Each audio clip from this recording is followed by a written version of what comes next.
Protests, political backstabbing, and sheer utter mayhem. Those are just a few of the biggest stories to come out of China in 2022.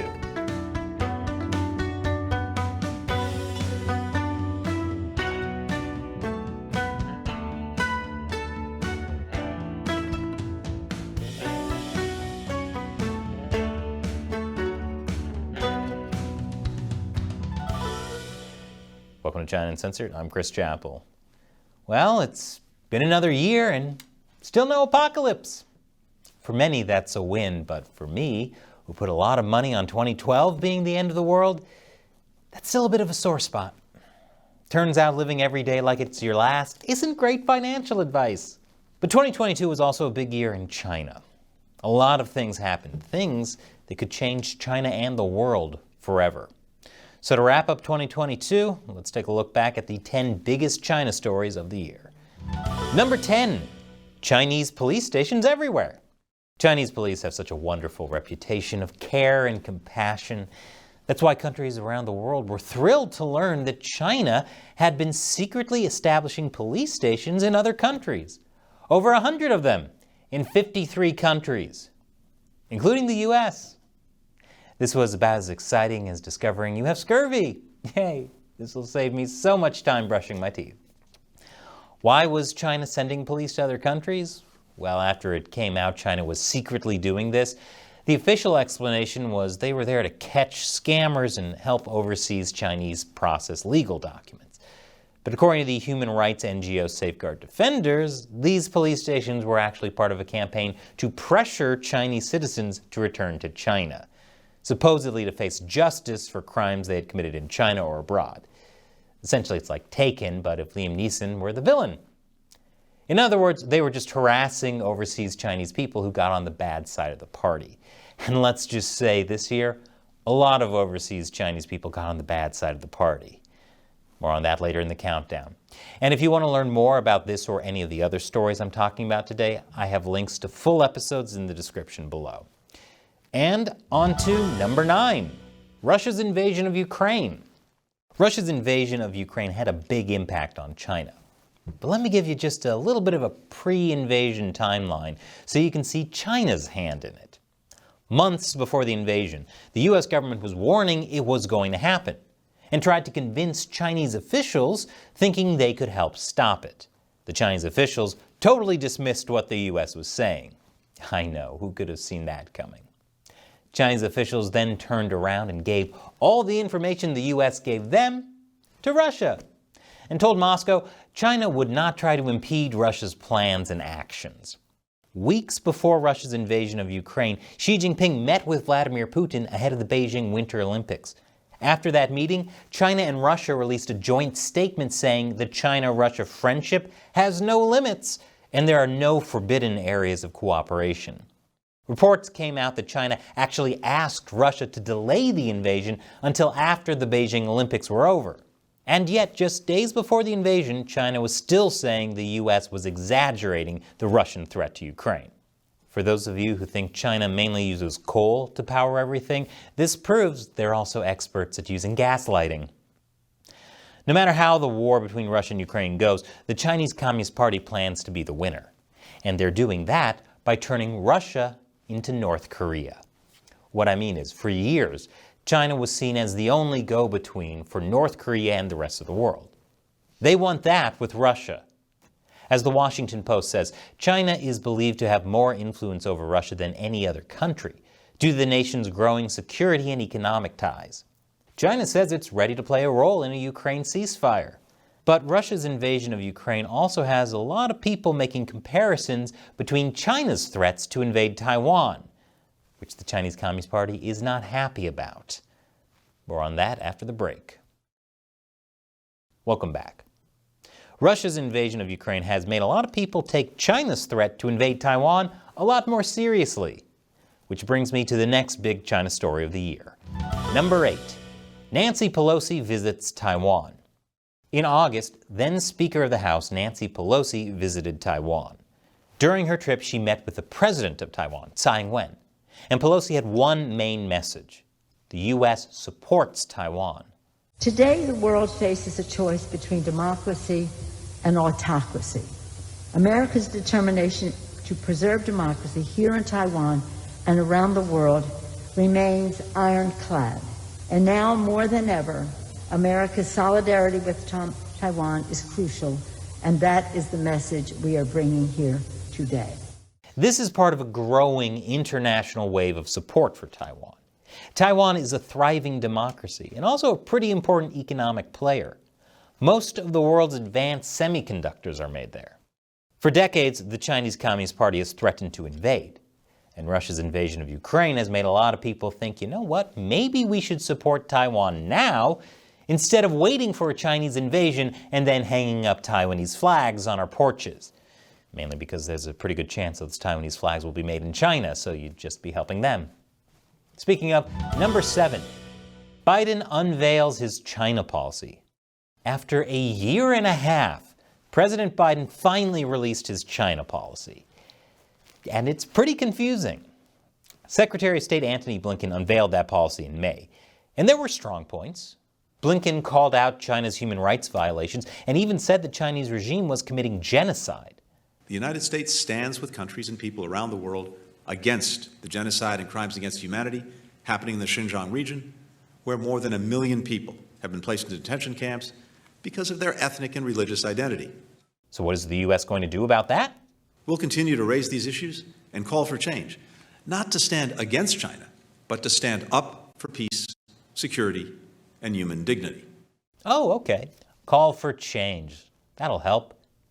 This would be like a cop witnessing a murder spree and saying, hey, if you don't knock that off, I'm going to ask a little less politely next time. The Chinese Communist Party is a regime that uses rape as a form of torture. I don't think telling them that's wrong is really going to work. But the Biden administration's China policy is very clear about one thing. It doesn't want conflict with China. There's no reason why our great nations cannot coexist peacefully and share in and contribute to human progress together. Oh, I think there is a reason, and that reason is the Chinese Communist Party. You know, it's not a great negotiating tactic to let someone know that there are no consequences to what they're doing. That's like a parent telling their child, if you don't stop putting centipedes in your sister's hair, I'm still going to buy you ice cream. But even though Blinken's speech came off as a little optimistic about the Chinese Communist Party, the Biden administration has also done some historically tough things to counter China this year, like choking off China's access to critical semiconductor technology. This was huge. So I'm not saying Biden's China policy has been all bad, but what I'm worried about is this. There are always going to be U.S. officials and influential business people trying to push the U.S. government to appease the Chinese Communist Party. They won't call it that. They'll call it working together with China or engaging with China. Because surely the U.S. can make the Chinese Communist Party see reason if they just give in to them a little more. Just think of all the money U.S. businesses can make in China. Yeah, that's worked out horribly for the last 20 plus years, but people are still going to push for it. Let's just ignore that China considers America its #1 enemy. That might not matter, though, because big changes are happening inside China, no matter how much Wall Street wants to invest in a genocidal regime. And that brings us to number 6, mortgage protests. It's been a big year for protests in China. Over the summer, homeowners started to boycott their mortgage payments. You see, real estate is one of the only investments you can make in China, which is a shame because if you could invest in the odds of the Communist Party lying and committing atrocities, you'd make enough money to offset losing that bet about 2012 being the end of the world. But you can't, so the real estate sector is huge. So huge it makes up 30% of China's GDP. During the real estate boom, people bought homes while they were still under construction, mostly apartments in big complexes like this. 90% of new homes in China are pre-sold. 90%. The problem is big real estate developers like Evergrande ran out of money and never finished construction. That's like paying for a hamburger and they can't get it to you because the cow is still on the loose somewhere. But the people who bought those unfinished homes still had to pay off their mortgages. That's right, they were paying for homes that didn't exist until they started holding protests and boycotting their mortgage payments. The Chinese Communist Party is trying to solve this debt crisis by issuing even more debt. It's kind of like fighting fire with fire, but in a gas station. China's central bank is mobilizing $148 billion to bail out these real estate projects. And this is putting a major strain on an already strained economy. And coming up after the break, the top 5 biggest stories of the year. Welcome back. Let's carry on with the absolute biggest China stories of the year. Starting with number 5, the death of Jiang Zemin. The death of Jiang Zemin was a long time coming. The guy was 96 years old, which just goes to show only the good die young. He died of leukemia and multiple organ failure. Ironic for the guy who set up China's system of forced organ harvesting from prisoners of conscience. Jiang Zemin became the leader of the Chinese Communist Party following the Tiananmen Square massacre, which really was the perfect overture for a guy who would go on to commit even more crimes against humanity. Though many Western media remembered him as a reformer. Why? Because he allowed foreign investment in China. So after coming to power for supporting a massacre the entire world saw, and then implementing even more genocidal practices, Jiang Zemin thought, now is the time to invite Westerners to join us. That's one of the craziest business moves I've ever seen. Crazier still, it worked. Quick, triple your investment in a genocidal regime. But Jiang Zemin was also the head of a political faction that was at war with current Chinese leader Xi Jinping. And that's not just something we've covered in a single episode or two. We have a whole playlist devoted to this power struggle. What I've been calling the people's favorite communist soap opera, General Hostility. And since this was such a giant soap opera, I wouldn't be surprised to learn that Jiang faked his own death, or that it was actually his evil twin brother. Find out on future episodes of General Hostility. Remember, links to all of these episodes are in the description below. Moving on to number 4, Presentator for Life. This year, Communist Party leader Xi Jinping essentially declared himself leader for life. Not quite a president, not quite a dictator, what I call a presentator. In October, a meeting of top Communist Party leaders happened, like it does every 5 years. This time, it was the 20th National Party Congress. And Xi Jinping officially got another 5-year term in power. Although the party puts on a show of this being a vote, the reality is the outcome of the party Congress is determined through years of power struggle. And despite some media saying this was norm-breaking, Xi Jinping is really just following a proud Communist Party tradition. Mao Zedong was leader for life. After he died, his successor, Deng Xiaoping, ruled for the rest of his life. Jiang Zemin took power after the 1989 Tiananmen Square massacre, and even though he officially stepped down in 2002, he still wielded tremendous power behind the scenes for years after that, including holding on to control of the military. Hu Jintao was the only person to be limited to 2 5-year terms, largely because Jiang Zemin was really in charge, until Xi Jinping came to power in 2012 and began his war against Jiang. But just because he's presentator for life doesn't mean it's all going to be smooth sailing, because Xi's rise was overshadowed by some other major events. Like number 3, Hu Jintao got purged? I'm sure Xi Jinping would have preferred his rise to be the main story of the 20th Party Congress, but what actually captured everyone's attention was this. Former leader Hu Jintao seemingly being unceremoniously hauled out of the room. It's kind of like bridezillas screaming at their drunk uncles for ruining their special moment. The world basically went nuts over that footage. Many viewed it as a Stalinist purge. And Xi Jinping has definitely been purging his political opponents over the years, but usually much more quietly and behind closed doors. That's why I think there was actually something else going on here. The details are really too much to go into here, so I recommend checking out the full episode we did. Again, I'll put a link in the description below.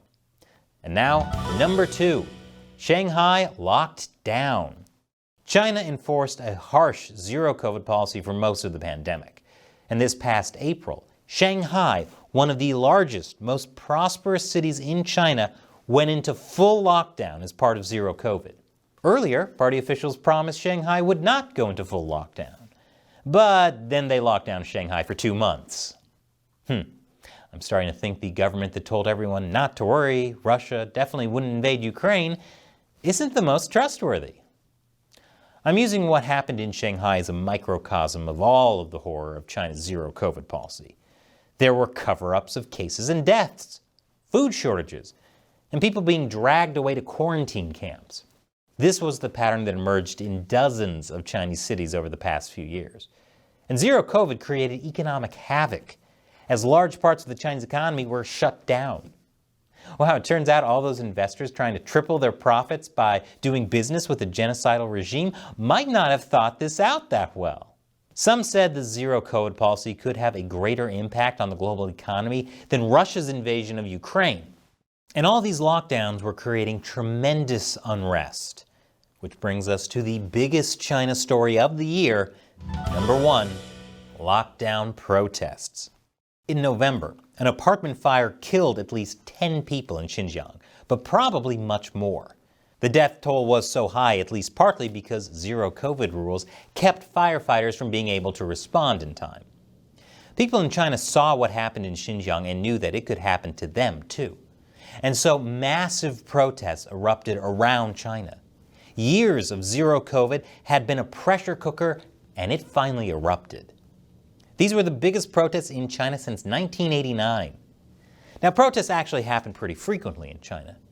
It turns out living under an authoritarian, genocidal regime gives people a few things to nitpick over. But these zero-COVID protests were unprecedented because of what protesters were calling for. Here you can see people shouting, "We want freedom." Here people are saying, "CCP step down." And here's another clip of protesters saying, "CCP step down, Xi Jinping step down." And protests weren't limited to China. Protesters in front of the Chinese embassy in London also called for Xi Jinping to step down. There were also protests in Canada, the US, and Australia. Even some brave souls in Hong Kong.